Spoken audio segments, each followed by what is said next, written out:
Hello everyone, so in this video, we're going to be reviewing Hifami or Hifami. So if you don't know what this is, it is basically an app in Google Play that will let you play with other friends or family. So as you can see, you can play for free right here, as it says. This is what it looks like. So you can steal from other players, or you could also go into the family room and join the family for fun, party rooms, and basically you can do a lot of things in this app.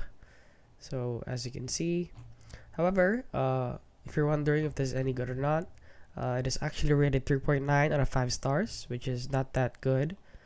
And let's see all the reviews here.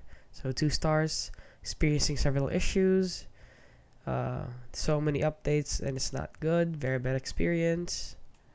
So honestly love this app. App has numerous bugs, everything is too expensive, hard to obtain inside the app. Took a while before I noticed there was only good to start because the earnings were high, but when you reach level 40 the rewards become very small and you still can't withdraw unless you reach $10. So this is another one of those games that they claim that you can withdraw. So please guys, do not download this game in the hopes of making a lot of money.